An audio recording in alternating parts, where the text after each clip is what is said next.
Hello everybody, my name is Garrett, you already know that, and we are going to be doing a Fall of the Samurai campaign tips video because you all just loved the last one so much. So, what we're going to be talking about mainly is the realm divide in Fall of the Samurai, the modernization, which side to pick, going independent, the perils of that, everything that follows that. We're going to be going through different army types, when to upgrade, what to do with technology, what kind of builds to have early and late in the game. It's going to be kind of comprehensive, so I wouldn't expect a second part, so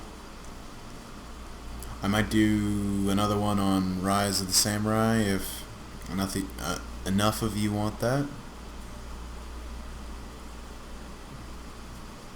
As soon as this loads, might be here until the end of time. Oh no, we're at a battle.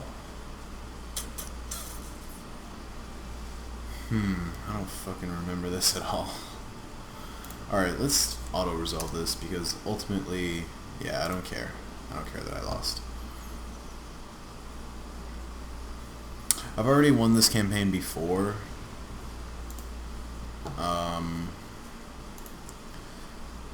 It's just really strange that I'm at this point in it because I've already won, as you can tell by the size of the map. Yes. Okay. So, just a quick overview. I started as the Josei, which I think they start out as Shogunate or Imperial. Either way, it doesn't really matter which one you start out as. But during the course of this campaign, I decided to become an independent. I'm called the Republic of Josei, and of course everyone fucking hates me, as to be expected of going the independent route. For those of you who don't know or haven't gotten that far yet on Fall of the Samurai, there's an event that happens halfway through the game, much like Shogun 2 Vanilla, where you have to pick to side with the Empire or the Emperor, the Shogun, or you can go by yourself. You can choose to start your own nation and take over Japan. So I chose that, and it isn't entirely clear by the current campaign that I have up here, the current version of it, but I have won it. So the main thing about, if you were thinking about starting a independent Fall of the Samurai clan, then the first thing you need to do, much like Vanilla Shogun 2, is A, secure your economy, and B, know what you're up against. When you decide to take the route of going independent, you're going to be fighting against everyone. And of course, they're not all going to be focused on you, but it's going to come down to a point where you have to fight, like the Yanago are going to have a completely full stack army or two or three, and so are the Shogunal Vanguard and the Imperial, whatever he is, Vanguard equivalent. You're going to have, the Imperial Vanguard. You're going to have both of these, depending on where you spawn. Josei spawn over here somewhere.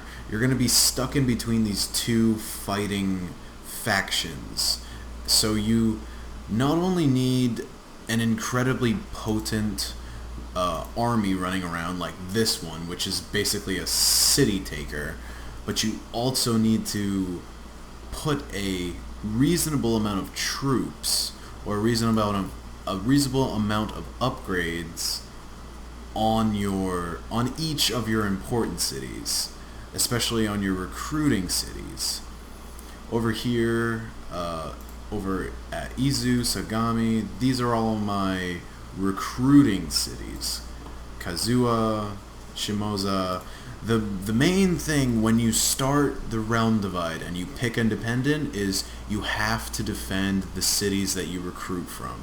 All of these 4 cities right here are cities that I make soldiers at, and they, as you can see, I literally have full stacks of levy infantry just to defend these cities, because they will send navies like this behind your lines and try to take out your most important cities where you recruit all of your soldiers from. So that's something to keep in mind if you're going to go independent. Another thing is your economy. So the way the Fall of the Samurai works is when you focus on your economy and you build economic buildings, if you go the purely economic route, you're going to get modernization, which can cause unhappiness. And if your cities are unhappy, then they'll rebel and you lose them. So, you can't take Kai, for example, and you can't just start building up a market and have your entire city revolt from just pure modernization. Like if I upgraded the town, then I'd get another unhappiness point from modernization, and I'd put in a silk den, or not a silk den, but a silk building which makes silk. It would get more unhappiness, and the city would revolt, and there's not really anyone near Kai, so I'd have to build a whole independent army or take one from an important spot just to get the city back. Plus, when you take that risk of cities revolting, sometimes a unique clan will come back if that was their home province, and then you'll have an enemy clan in the middle of your undefended territory, which is sometimes fatal. On top of the keeping your that's the trick between keeping your unhappiness down but your income up. The reason why you need modernization is because of the tech tree. You get development levels and then you unlock more technology. I'm so far into the campaign that it doesn't really matter what I research at this point.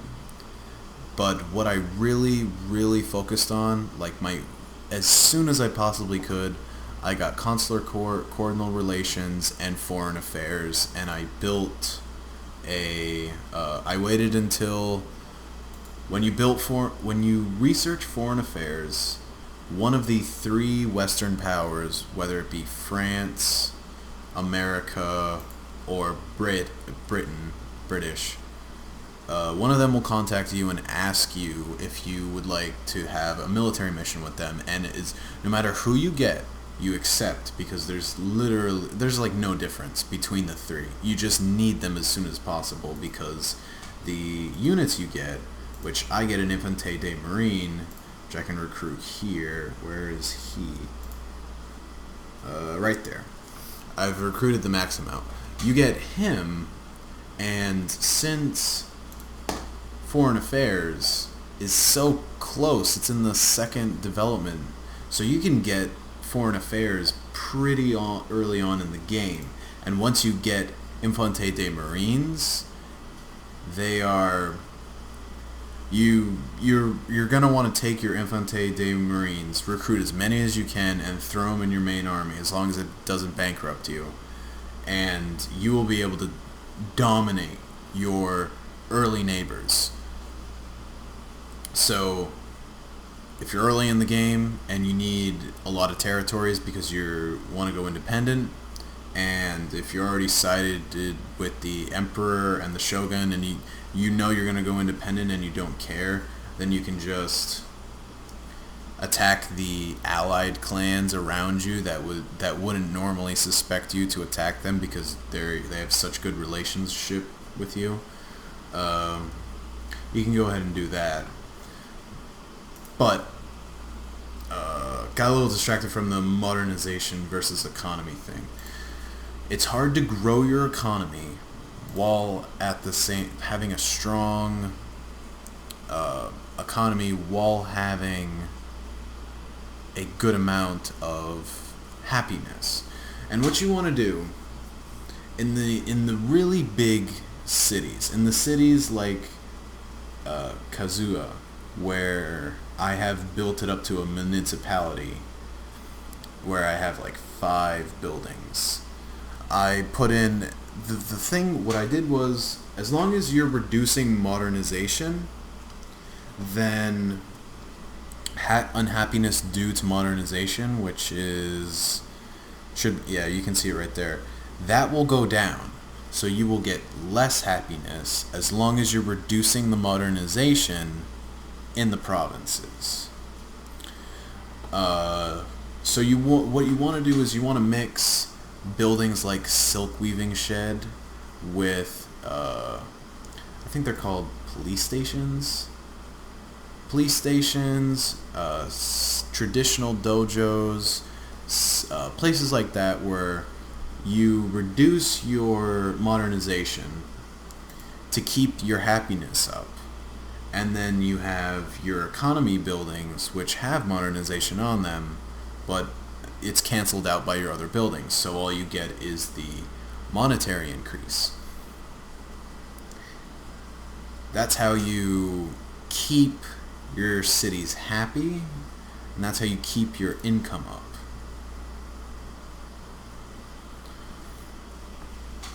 So, just a quick summary. Keep your modernization low. Keep your income up by building silk weaving sheds and markets. Markets are good too because they reduce modernization while also increasing your money.